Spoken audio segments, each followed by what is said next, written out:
So I'm just looking at my friend Rylan on Instagram. He lives in Essex. He's got a picture of the Northern Lights. A lot of you have. Amazing. Because they returned to the skies all over the UK last night. This is for a second night running. Yes, and the lights, which are usually best seen in high latitude regions closer to the Arctic, have even been spotted in places as far south as Kent and Cornwall. Well, joining us now for more is astronomer Tom Kerss. Tom, this is hugely exciting. I've never seen the Northern Lights, and I never thought it would be a possibility in the UK. What has changed about the conditions that's made it possible? Yeah, you know, it's very interesting because actually every 11 years the sun reaches a peak of activity, and the sun is ultimately responsible for these outbursts of the Northern Lights. And we're actually approaching that peak. So every 11 years there are opportunities to see auroras like this in the UK. It's unusual to see them as far south as Kent, for example, but it is possible. And what's really changed is the awareness. People are much more tuned in now. We have more alerts, we have more apps, we have more news bulletins telling people to go out and look.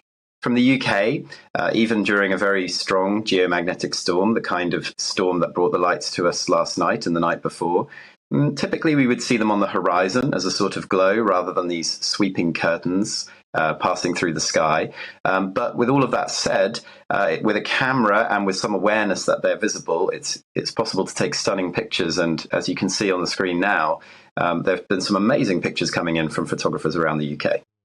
Well, it's one thing looking at pictures, Tom. Have you ever seen them in real life?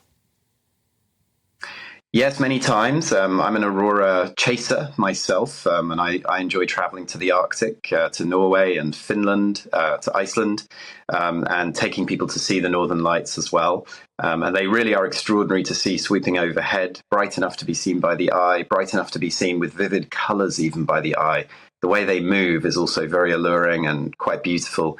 And aurora chasing is very addictive because the Northern Lights are different every time you see them. So there's always a promise that the next display you're going to witness is going to be the best one. You don't really know when you've seen the best Northern Lights display of your life. I've never heard of aurora chasing. That's wonderful. I want to give that a go.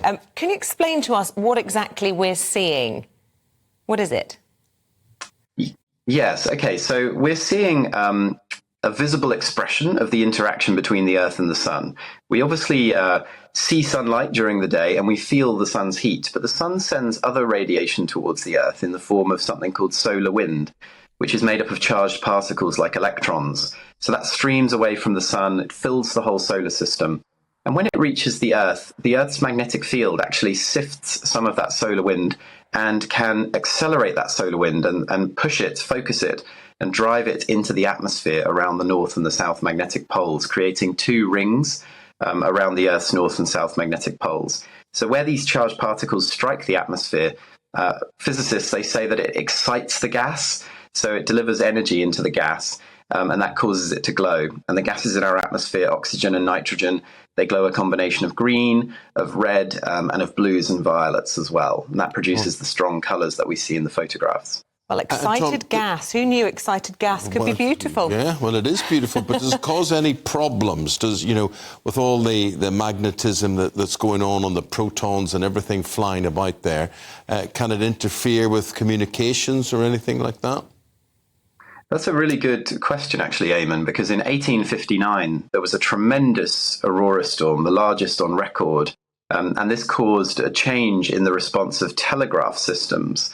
Indicating that if something like that was to happen today, it would probably be quite dangerous for us because it would knock out a lot of satellites, but it would also induce huge currents into the ground that could overload our electrical networks. So we'd rather avoid something like that happening. But storms like the one that we've seen this week are perfectly safe and don't really cause anything unusual. We might see what's called a radio blackout. We might see a few satellites affected, but this is usually accounted for by the kinds of organizations that operate this technology. So they're monitoring the sun and they're making sure that their satellites are in safe mode if anything like this happens. So with normal solar activity like this, we can be quite safe and quite ready with our forecasting systems.